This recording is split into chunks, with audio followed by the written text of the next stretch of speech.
ሰላም ተመልካቾች እንዴት ናችሁ? በዛሬው ቪዲዮአችን በዲሲ 9 ቮልት መስራት የሚችል ቀለል ያለ ኢንዳክሽን ስቶቭ አብረን እንሰራለን። እስከ ቪዲዮ መጨረሻ አብራችን ቆዩ።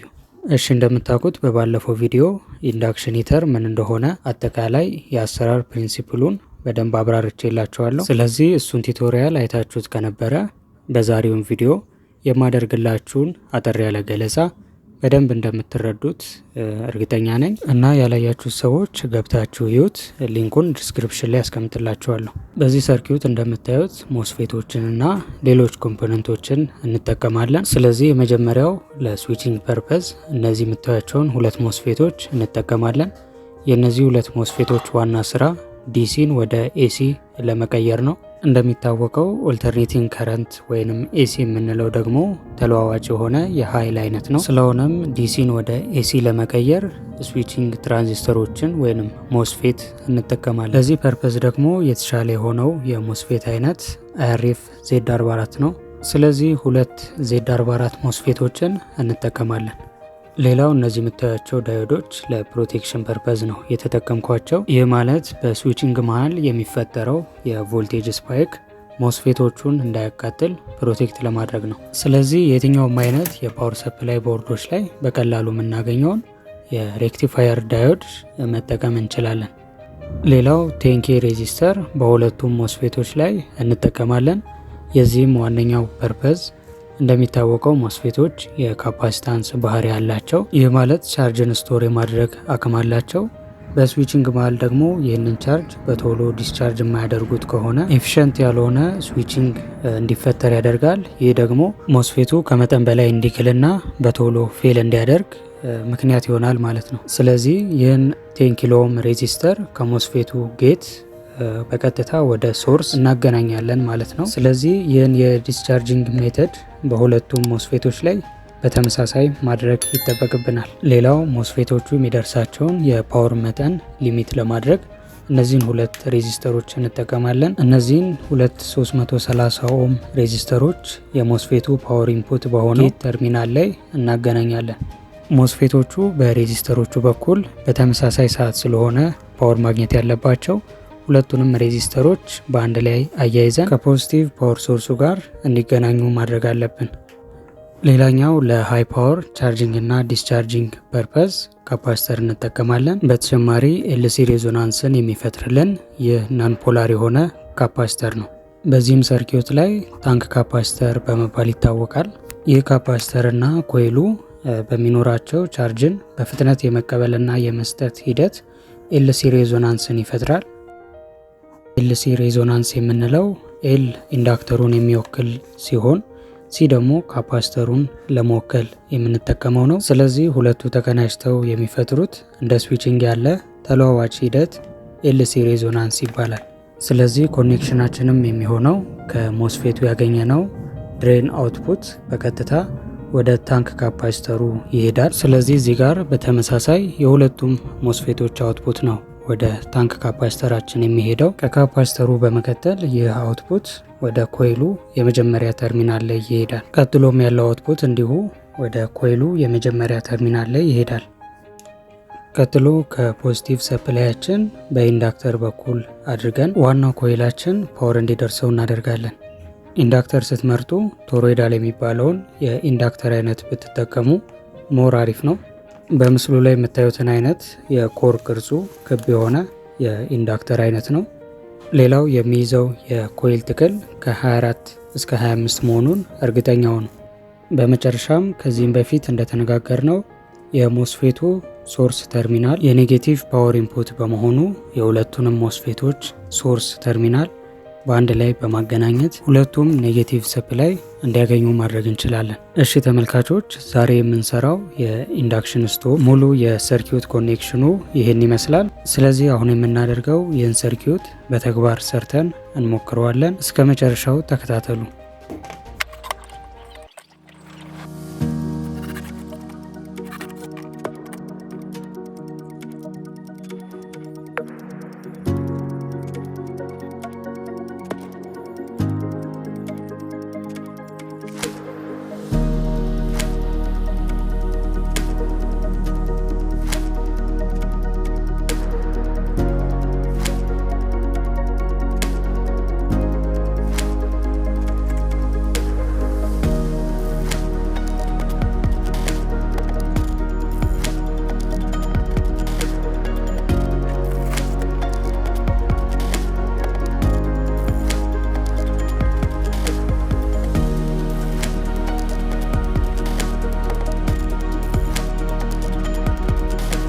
ግሉ ስቲክን በሶልደሪንግ አይረን መጠቀም በጣም ጎጂ የሆነ ልማዳዊ ድርጊት ነው። በተደጋጋሚ ከተጠቀምንበት የካውያችን ብረት እንዲጎዳ ያደርጋል እና ብዙ ጊዜ ባታደርጉበት ይመከራል ለማለት ያክል ነው።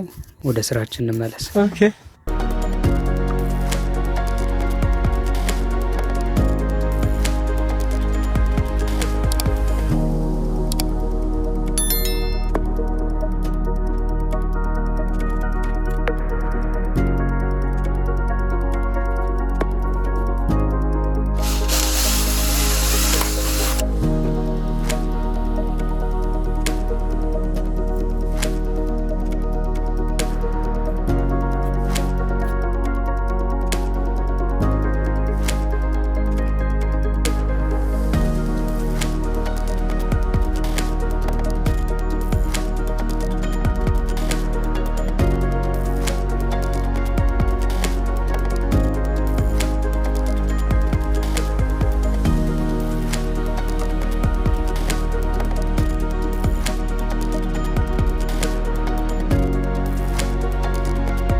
እሺ ተመልካቾች፣ በመጨረሻም ኢንዳክሽን ስቶቫችን እዚህ ደረጃ ላይ ደርሷል።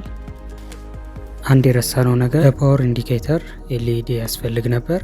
በመጨረሻም እሷን እንሰራታለን።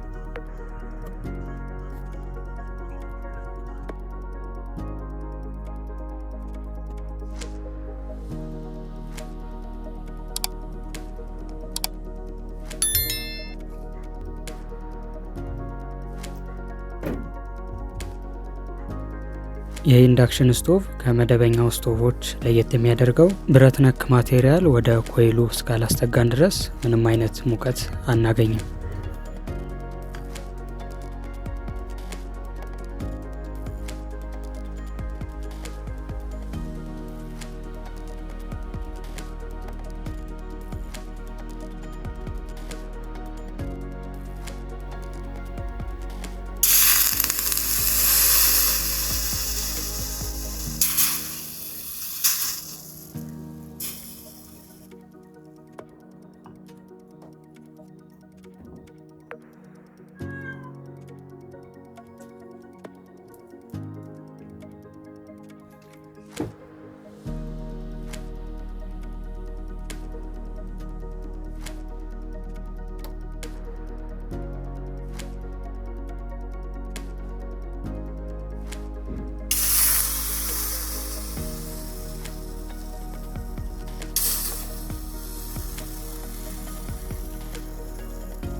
እሺ ተመልካቾች እንዳያችሁት ነው ኢንዳክሽን ስቶቫችን በትክክል ሰርቷል። የታንክ ካፓሲተሩን የካፓሲታንስ መጠን ለመጨመር በፓራለል ተጨማሪ ካፓሲተር እገጥምለታለሁ።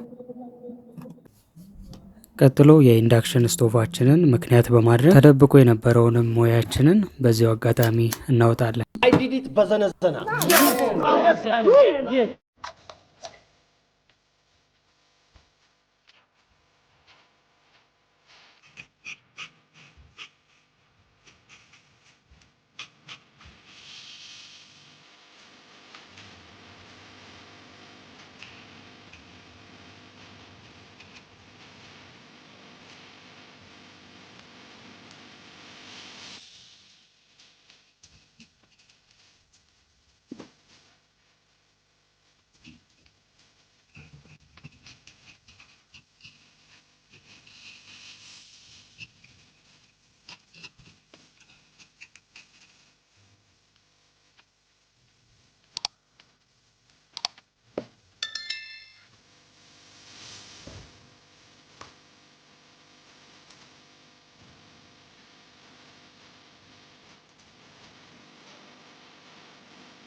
Nice.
እሺ ተመልካቾች የዛሬው ቪዲዮ ይህን ይመስል ነበር።